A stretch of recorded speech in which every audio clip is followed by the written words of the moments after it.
2024 Honda Activa 125ൻ്റെ special കളറായ rebel red metallic എന്ന കളറിൻ്റെ ഡീറ്റെയിൽ വീഡിയോ ആണ് ഇന്ന് കൊണ്ടുവന്നേക്കുന്നത്. അപ്പോൾ ആദ്യമായിട്ട് വീഡിയോ കാണുന്ന എല്ലാ മെമ്പേഴ്സും മറക്കാതെ സബ്സ്ക്രൈബ് ചെയ്തേക്കുക.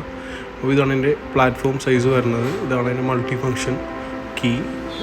സീറ്റും ഫ്യൂൽ ലിഡും ഓപ്പൺ ചെയ്യുന്ന ഈ കീ വെച്ചിട്ട് ഈ കീ സ്വിച്ച് ചെയ്യുന്നത് തന്നെയാണ്. പിന്നെ ഈ റെഡ് കളർ കാണുന്നതാണ് അതിൻ്റെ സ്റ്റാർട്ട് സ്റ്റോപ്പ് ബട്ടൺ വരുന്നത്. ഇതിൻ്റെ ഹാൻഡിൽ ഗ്രിപ്പിൻ്റെ പാറ്റേൺ ചേഞ്ച് ആയിട്ടുണ്ട്. മിറർ ഡിയോൻ്റെ സെയിം മിററാണ് യൂസ് ചെയ്യുന്നത്. മീറ്റർ കൺസോൾ വരുമ്പോൾ ഫുള്ളി അനലോഗ് മീറ്ററാണ്. മേളിൽ സ്പീഡോ മീറ്റർ വരുമ്പോൾ താഴെ ഫ്യൂൽ ഗേജാണ് വരിക. പിന്നെ കൂടാതെ സിമ്പിളായിട്ട് നോട്ടിഫിക്കേഷൻസ്, ഇൻഡിക്കേറ്റർ, എൻജിൻ മാൽ ഫങ്ഷൻ, ഡിം ബ്രൈറ്റുള്ള സിമ്പിളായിട്ടുള്ള കാര്യങ്ങളായിരിക്കും ഇതിൽ കൂടുതലായിട്ട് കാണിക്കുന്നത്. ഇനി നമുക്ക് സ്വിച്ചിനെ കുറിച്ച് പറയുകയാണെങ്കിൽ ഗ്ലോസി ബ്ലാക്ക് കളറുള്ള സ്വിച്ചസാണ്. Indicator switch, brake light switch, പിന്നെ ലൈറ്റിംഗ് സ്വിച്ചാണ് ഏറ്റവും ആദ്യം കാണുന്നത്. പിന്നെ നമുക്ക് മറ്റൊരു ഫീച്ചറിനെ കുറിച്ച് പറയുകയാണെങ്കിൽ ഇതിൻ്റെ എഞ്ചിനാണ് 124cc എഞ്ചിനാണ്. ഏകദേശം 8.5 bhp പവർ വരും. 10.4 Nm ടോർക്ക് വരുന്ന ഫ്യൂൽ ഇഞ്ചക്ഷൻ എഞ്ചിനാണ്. നമുക്കൊരു 50 to 55 റേഞ്ച് മൈലേജ് നല്ലപോലെ വാഹനത്തിന് കിട്ടുന്നതാണ്. ഇത് ഏറ്റവും ലേറ്റസ്റ്റ് മോഡലാണ്. E20 ഫ്യൂൽ അപ്ഡേറ്റഡ് ആണ്. അപ്പോൾ നമുക്ക് ഫ്യൂൽ ഫില്ലിങ് എക്സ്റ്റേണൽ ആയിരിക്കും. വണ്ടിയിൽ നിന്ന് പുറത്തേക്ക് ഇറങ്ങേണ്ട ആവശ്യമില്ലാതെ നമുക്ക് ഫ്യൂൽ ഫില്ല് ചെയ്യാം. സീറ്റിന് നല്ല ഡീസൻ്റ് ആയിട്ടുള്ള സ്റ്റോറേജ് സ്പേസ് വരുന്നുണ്ട്. ഒരു ഹെൽമെറ്റ് വെച്ചിട്ട് അത്യാവശ്യം പേപ്പേഴ്സും കൂടി വയ്ക്കാനുള്ള സ്പേസ് സീറ്റിന് വരുന്നുണ്ട്. സിൽവർ കളറിൽ നല്ല അടിപൊളി ഒരു റിയർ ഗ്രാബ് ഹാൻഡിലും വരുന്നുണ്ട്. പിന്നെ ഇതാണ് അതിൻ്റെ ഉള്ളിലെ ഡിസൈൻ വരുന്നത്. ബാക്കി കാര്യങ്ങളെക്കുറിച്ച് പറയുകയാണെങ്കിൽ ഇൻറ്റീരിയർ എല്ലാം മാറ്റ് ബ്ലാക്ക് കളറിലുള്ള ഡിസൈനിലാണ് കോക്പിറ്റ് വരുന്നത്. പിന്നെ നമുക്കൊരു മൊബൈൽ ഫോൺ വയ്ക്കാനുള്ള സ്റ്റോറേജ്, ഒരു 3 കിലോ വെയിറ്റ് താങ്ങാനുള്ള ഒരു ഹുക്കും സ്കൂട്ടറിന് വരുന്നുണ്ട്. ഒരു ഗ്യാസ് സിലിണ്ടർ സുഖമായിട്ട് കയറി പോകുന്നൊരു പ്ലാറ്റ്ഫോം സൈസ് എന്ന് തന്നെ പറയാം.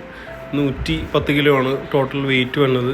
1260 mm ആണ് ടോട്ടൽ വീൽ ബേസ് വരുന്നത്. സ്കൂട്ടറിൻ്റെ ഫ്രണ്ട് പോർഷനിലേക്ക് പോകുമ്പോൾ ഇതിൻ്റെ ഹാൻഡിൽ കവറിൽ ഹെഡ്ലൈറ്റ്സ് മാത്രം വരുന്നുള്ളൂ. പിന്നെ വൈസർ ഗ്ലോസി ബ്ലാക്ക് കളറിലാണ്. ഹെഡ്ലൈറ്റ്സ് ബേസിക് മോഡൽസ് എല്ലാം ഹാലജൻ ആയിരിക്കും. ഫുൾ ഓപ്ഷൻ വരുമ്പോൾ വൈറ്റ് കളറായിരിക്കും. ഇത് സ്റ്റാർട്ടിംഗ് മോഡലാണ്. ഇതിന് ഹാലജൻ ബൾബാണ് വരുന്നത്. പക്ഷേ ഫുൾ ഓപ്ഷനിലേക്ക് വരുമ്പോൾ വൈറ്റ് ലൈറ്റ്. പിന്നെ ഇതിന് ഡേ ടൈം റണ്ണിങ് ലൈറ്റ്സ് വരുന്നുണ്ട്. സിൽവർ കളറിലുള്ള ഒരു നല്ല ഭംഗിയുള്ള ഡേ ടൈം റണ്ണിങ് ലൈറ്റ്സാണ് വരുന്നത്. ഇൻഡിക്കേറ്റേഴ്സ് എല്ലാം യെല്ലോ കളർ നോർമൽ ഹാലജൻ ബൾബ്സാണ് വരുന്നത്. ഈ ലൈറ്റ്സ് രാത്രി കാണാനായിട്ട് നല്ലൊരു അട്രാക്ഷൻ ഉണ്ടാവും.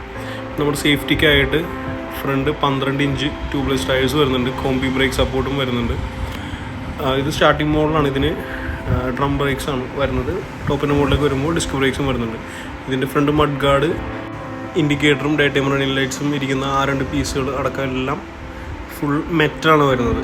പിന്നെ സസ്പെൻഷൻ പറഞ്ഞ ടെലസ്കോപ്പിക് സസ്പെൻഷനാണ്. ഇത് അപ്ഡേറ്റഡ് ആണ്. വെച്ചാൽ പഴയതിനേക്കാളും നല്ല കംഫർട്ടബിൾ ആണ്. വണ്ടി വളരെ സ്റ്റേബിൾ ആയിരിക്കും. സൈഡിലേക്കൊന്നും മറിഞ്ഞ് വീഴുകയും കാര്യങ്ങളൊന്നുമില്ല. നമുക്ക് നല്ല സേഫായിട്ട് വണ്ടി യാത്ര ചെയ്യാവുന്നതാണ്. 162 mm ആണ് ഇതിൻ്റെ ഗ്രൗണ്ട് ക്ലിയറൻസ് വരുന്നത്. അത്യാവശ്യം നമ്മുടെ കേരളത്തിലെ റോഡുകളൊന്നും അടിതട്ടില്ല. പിന്നെ ആകെ 110 കിലോ വെയിറ്റ് വരുന്നുള്ളൂ.